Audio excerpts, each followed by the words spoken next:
خادم حرمین شریفین شاہ سلمان بن عبدالعزیز نے کابینہ کے اجلاس کی صدارت کے دوران عازمین حج اور عمرہ کے لیے موجود سہولیات کا جائزہ لیا۔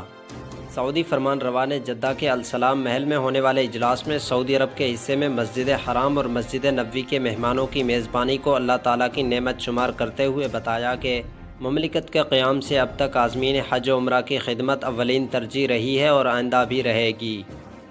اس موقع پر خادم حرمین شریفین نے تمام متعلقہ اداروں کو ہدایت جاری کی کہ حج 1443 ہجری کے تمام معاملات کو بخوبی انجام دیا جائے اور عازمین کو ہر ممکن سہولیات فراہم کی جائیں۔ کابینہ اجلاس میں خارجی امور سے متعلق بریفنگ بھی دی گئی، جس میں ابلاغ کے قائم مقام وزیر ڈاکٹر ماجد نے ولی عہد کے دورہ مصر، اردن اور ترکیہ کے نتائج پر بریفنگ دی۔ اس کے علاوہ کابینہ اجلاس میں سعودی عرب کے داخلی امور جن میں ماحولیات کو بھی زیر بحث لایا گیا۔ مزید آپ کو بتاتے چلیں کہ خادم حرمین شریفین شاہ سلمان بن عبدالعزیز نے کابینہ کے اجلاس کی صدارت کے دوران عازمین حج اور عمرہ کے لیے موجود سہولیات کا جائزہ لیا۔ سعودی فرمان روا نے جدہ کے السلام محل میں ہونے والے اجلاس میں سعودی عرب کے حصے میں مسجد حرام اور مسجد نبوی کے مہمانوں کی میزبانی کو اللہ تعالیٰ کی نعمت شمار کرتے ہوئے بتایا کہ مملکت کے قیام سے اب تک عازمین حج و عمرہ کی خدمت اولین ترجیح رہی ہے اور آئندہ بھی رہے گی۔ اس موقع پر خادم حرمین شریفین نے تمام متعلقہ اداروں کو ہدایت جاری کی کہ حج 1443 ہجری کے تمام معاملات کو بخوبی انجام دیا جائے اور عازمین کو ہر ممکن سہولیات فراہم کی جائیں۔ کابینہ اجلاس میں خارجی امور سے متعلق بریفنگ بھی دی گئی، جس میں ابلاغ کے قائم مقام وزیر ڈاکٹر ماجد نے ولی عہد کے دورہ مصر، اردن اور ترکیہ کے نتائج پر بریفنگ دی۔ اس کے علاوہ کابینہ اجلاس میں سعودی عرب کے داخلی امور جن میں ماحولیات کو بھی زیر بحث لایا گیا۔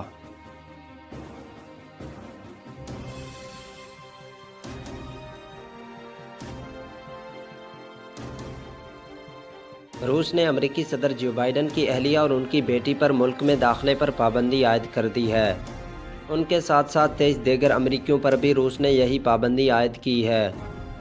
روسی وزارت خارجہ نے بیان میں کہا کہ سیاسی اور عوامی شخصیات کے خلاف مسلسل بڑھتی ہوئی امریکی پابندیوں کے رد عمل کے طور پر 25 امریکی شہریوں کو اسٹاپ لسٹ میں شامل کیا گیا ہے۔ روس کی نئی پابندیوں کی زد میں آنے والوں میں امریکی جامعات کے متعدد پروفیسر، محققین اور سابق امریکی عہدیدار بھی شامل ہیں۔ روس نے قبل ازیں 21 مئی کو کہا تھا کہ اس نے 963 امریکیوں کے ملک میں داخلے پر پابندی عائد کر دی ہے۔ ان میں صدر جو بائیڈن اور دیگر اعلیٰ حکام بھی شامل تھے۔ اس نے امریکہ کی جانب سے کیے جانے والے اقدامات کے جواب میں کارروائی جاری رکھنے کا اعلان کیا تھا۔ امریکہ اور اس کے مغربی اتحادیوں نے 24 فروری کو یوکرین پر حملے کے رد عمل میں روس کے خلاف سخت پابندیاں عائد کی ہیں اور یوکرین کو ہتھیار مہیا کرنے کے عمل میں اضافہ کر دیا ہے۔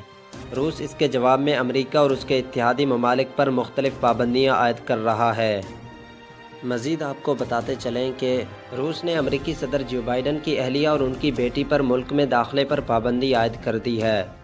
ان کے ساتھ ساتھ 23 دیگر امریکیوں پر بھی روس نے یہی پابندی عائد کی ہے۔ روسی وزارت خارجہ نے بیان میں کہا کہ سیاسی اور عوامی شخصیات کے خلاف مسلسل بڑھتی ہوئی امریکی پابندیوں کے رد عمل کے طور پر 25 امریکی شہریوں کو اسٹاپ لسٹ میں شامل کیا گیا ہے۔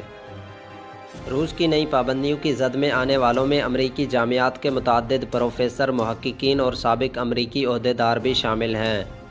روس نے قبل ازیں 21 مئی کو کہا تھا کہ اس نے 963 امریکیوں کے ملک میں داخلے پر پابندی عائد کر دی ہے۔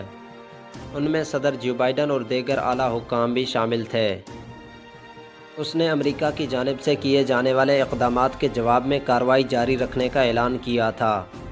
امریکہ اور اس کے مغربی اتحادیوں نے 24 فروری کو یوکرین پر حملے کے رد عمل میں روس کے خلاف سخت پابندیاں عائد کی ہیں اور یوکرین کو ہتھیار مہیا کرنے کے عمل میں اضافہ کر دیا ہے۔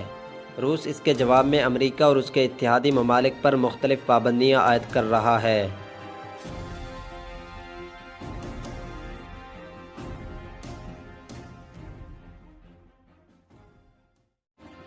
اہم ترین خبریں اب ایک کلک کی دوری پر، ہر لمحہ باخبر رہنے کے لیے سبسکرائب کریں ہمارا YouTube چینل اپنے موبائل فون سے۔